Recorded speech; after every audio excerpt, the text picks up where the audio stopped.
All right, welcome back to another episode of Two Plain Sports. Today, we're going to recap what has been finally a positive week for Oklahoma through the transfer portal, securing not just your one A plus target in John Mateer as your quarterback, but everyone else that's come along with him. The dominoes are finally starting to fall. So we're going to recap everything that's happened through this point in the week on Thursday night.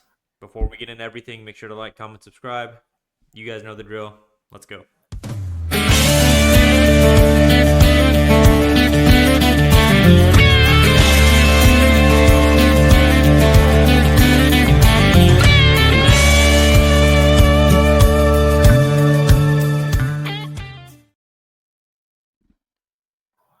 All right.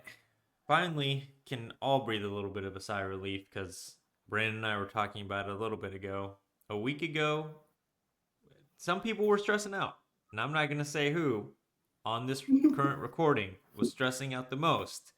Some people were stressing out, don't you think? I think you stressed out a little bit. I try to cool you. I try to calm you down, throughout the process. But yeah, and I think that's just, as fans, you want everything to happen so fast, especially coming off a season that we just endured. 6-6 at Oklahoma is definitely not it, and it's a year that it was miserable. A lot of the game. You look at the Texas game, the South Carolina game.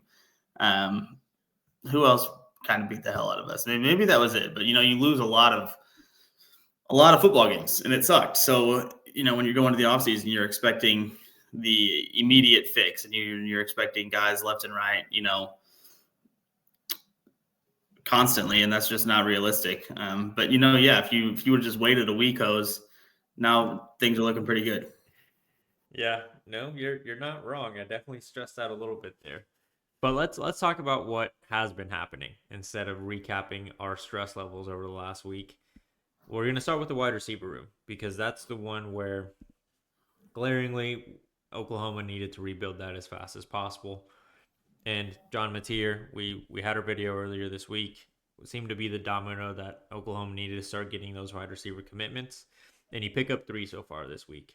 Devontae Gibson, Isaiah Satania, and you're going to have to remind me of the third guy. Keontez Lewis. At some point, I'm going to remember that off the top of my head. But you pick up 3 guys over the last 2 days since Mateer committed. Day. Since in 24 hours, you pick up 3 wide receivers. So not only was it important to get your quarterback, but that has proven to be a big plus when you're recruiting these wide receivers. Oklahoma could still pick up, maybe one more before the end of the portal window, which is in 9 days from today. The 28th of December is when it closes. Brandon, I know you've got the stats pulled up. Tell us how these guys are going to be important for Oklahoma, other than the obvious that they're going to replace some of the production that Oklahoma is losing from the portal guys that portaled. I think they're going to fit each other's game really well. I think Isaiah Satania is the one that, I think people might be the most excited about because he's coming from Arkansas and, an SEC school versus the smaller schools in Arkansas, Pine Bluff, and then Southern Illinois for Keontez Lewis. But, I think Satania he's more of a slot, kind of like Danberg. So I kind of expect them to rotate I'm sure there'll be moments where they're on the field at the same time, but I think they predominantly will both line up in the slot, or maybe some gadget kind of fun plays you can run with them both out there. We'll see how it goes. I think Bernardo can do a lot of things, but no matter who's in the slot there, you got Jaden Gibson coming back at 6'5", and then you got Giovanni Gibson at 6'3", and Keontez Lewis at 6'2". It seemed, with the exception of the Isaiah Satania commit here, because he's 5'11", it seems to be a theme here with Emmett Jones that he's going for those guys that are 6'2" and up, or 6'3" and up, or close to it, and that I think is going to be a lot of fun. Giovanni Gibson's a guy who put up 1,200 yards last year. I get it; he did it at Arkansas Pine Bluff, but he's not the only receiver on the field. There's going to be Jaden Gibson out there at 6'5", Deion Burks or Isaiah Satania who can absolutely fly, and they're going to free up space. And then you got another 6'3" dude running around. He's going to make plays. He might not have 1,200 yards at Oklahoma. I think he could be more of a 600-700 yard season guy, but that's fine. I think that's the thing was when you load up, because I expect us to get another receiver in the portal as well, kind of like you alluded to there. Maybe it's the Boston College kid, which was a 6'5" guy as well. But if you load up on 4 or 5 dudes in the portal with Jaden Gibson and Deon Burks coming back, with Jacob Jordan coming back, whatever, we don't need necessarily to have one guy go off for 1,500 yards. If we spread the wealth kind of offense and have one guy with 800, one guy with 600, one guy with 5, one guy with 4, so on and so on, that's going to work just fine. And I think Oklahoma can do that.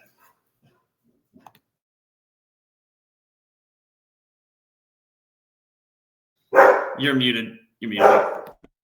Thank you.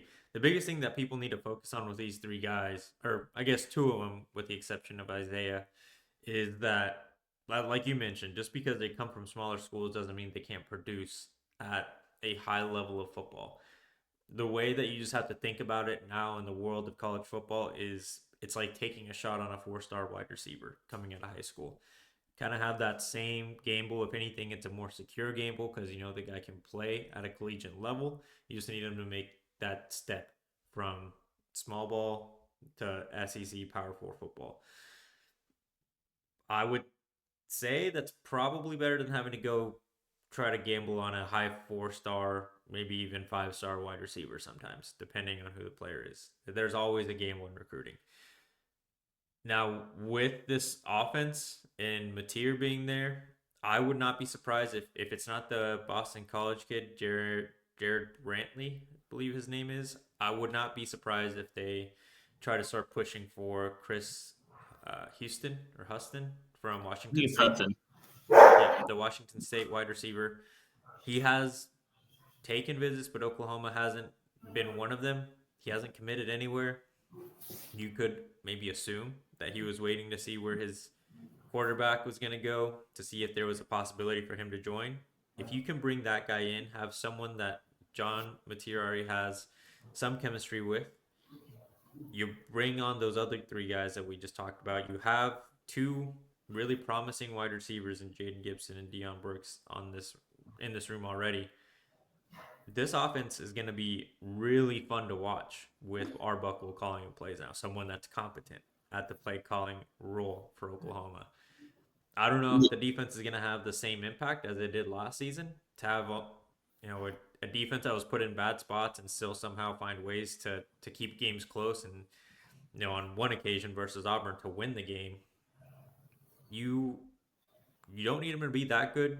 Maybe if they take a couple, a step back, just because they lose a lot of leadership there. But if your offense goes from almost dead last in the country, it feels like, to a top 30, top 40 defense, you're going to be just fine. Yeah, no, exactly. I think the defense we're still going to trust. I think there's a couple positions I think you need to add. I think it'd be nice to get a one more DB. I think Ethan O'Connor would be a lot of fun. Hopefully, Mateer's on the phone talking to him. I think he'd be really good. Maybe a D line, maybe a linebacker. But I mean, for the most part, yeah, your defense isn't going anywhere. You have to trust that the offense is going to be better. You get the best player in the portal in John Mateer, which is going to be a lot of fun for us. And then these three receivers alone right now is a fun start to pair with Deon Burks and to pair with Jaden Gibson. That's what we have confirmed right now.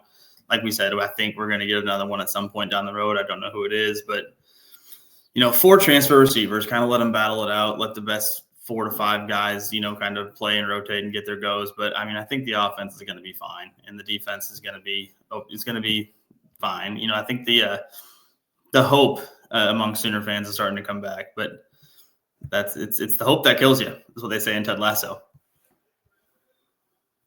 You're muted again. Let's move on from the wide receiver room to the O line.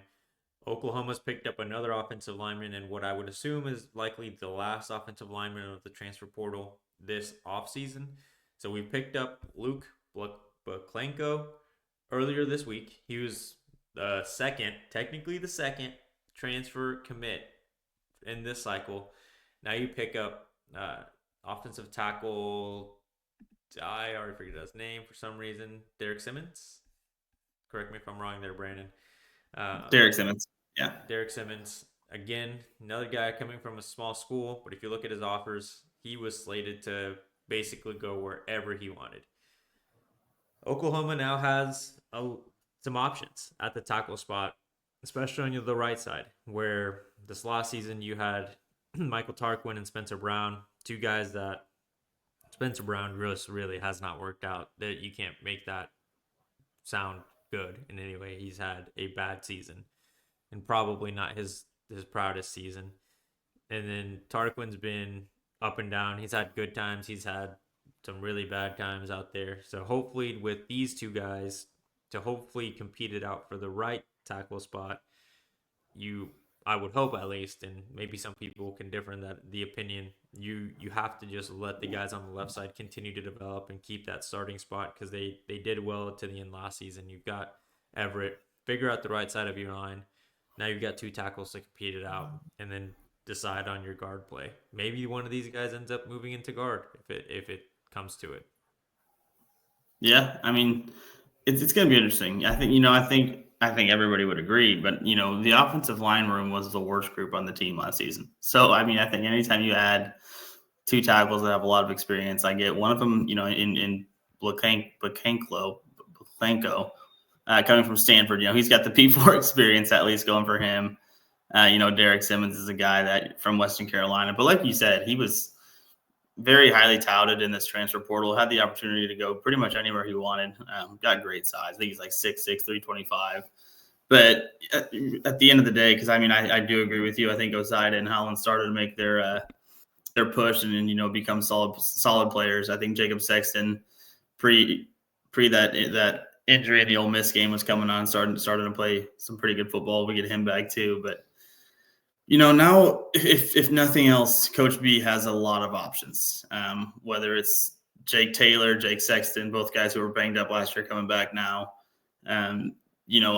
We just talked about Holland and Ozida coming on. I think Troy Everett, he came on midseason, started to look really good, but now add the two transfers, add Fasusi, add Faji. There's a lot of depth there at a room that was very, very bad last season. So I mean, there's really no excuse at this point for the line to be playing at a bad level again. So the options are there. We've got experience, we've got size, we got dudes. If Fasusi's the player we think he is, if Faji's the player we think he is, there's a lot of options, and I think that's the best part about these two O-line additions. And I'm just excited to see how the offseason competition plays out and who the best five are. Because I think where I do agree with you that Holland and Ozida came on and started playing good football, I don't think with just how bad the line was last year that anybody should just be penciled in as safe to go into next season.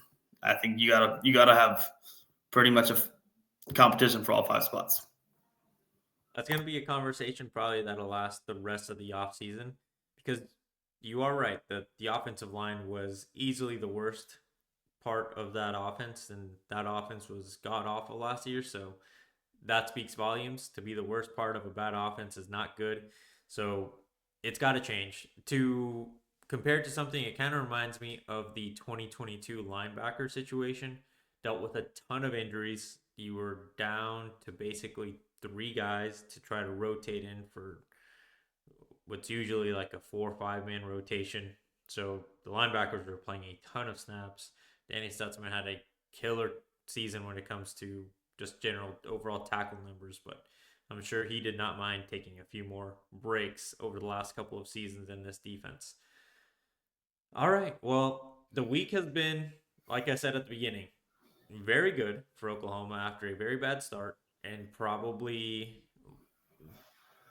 the worst when it comes because you mentioned it. You have a bad season and you want to start aggressive. As fans, you want to see your team start aggressive. Mateer was the key to that aggression. It sounds like they made a big splash when it comes to NIL, that entire recruitment effort to make sure that he committed when he was there on Wednesday.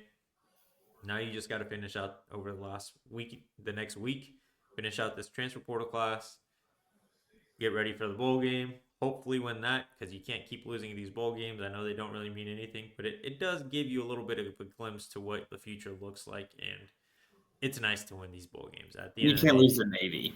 Like that's exactly. just you can't do You that. can't lose. You can't lose to Navy. It'd be tough. it'd be a tough way to end the season, going 6-7 again with a loss to Navy.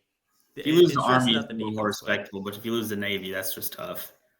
you can't lose at the end of the day to a service school because it doesn't sit right. These guys are there not for football. They actually go to school to play school and then go serve in the military. Unlike major universities, most of these football players go to play football, not school. We ain't come So here to play school, man. Yeah, that's the thing. But exactly. so, how many more? Just this is my last thought before we wrap up, and it's all good because 9 days away, December 28th is when that first initial portal window opens. I get that there'll be a later window opening up in the offseason, but 5 days long or something along those lines. How many total players do you think Oklahoma will land from now until 28th of December? I think at least another receiver. I think you do get a DB. I think you get a D line or two. I'd probably say 5 or 6. I think they get a linebacker too somewhere in the middle in the mix for some reason. You're losing Stutz obviously. I think it's still going to be an action-packed 9 days. The pace might slow a little bit just because this was, a fire trail. It was going crazy. But I do expect. I'm thinking 5 or 6 more dudes. Yeah, I think that's fair expectation because what are they at right now? 2 linemen, 3 receivers, 6, 5, 2 linemen, 3 receivers, 6, punter, and a punter, quarterback. 7. 7. I forgot about the punter. My bad. Yeah, another 5 or 6. Make it 12, 13 guys. You had a small class, but you brought back a lot of young talent from the last year's roster. So I think that's a fair assessment there on how many more we could see over the next week or so. Who's playing kicker next year? We'll find out. Is that a portal position? Maybe. Maybe. Well, we're going to find out over the next 9 days. So make sure to like, comment, subscribe, and more importantly, if you want to keep up on all this portal news, turn on the notification bell so you know when we're posting a new video. Thank you all for watching. We'll see you next time.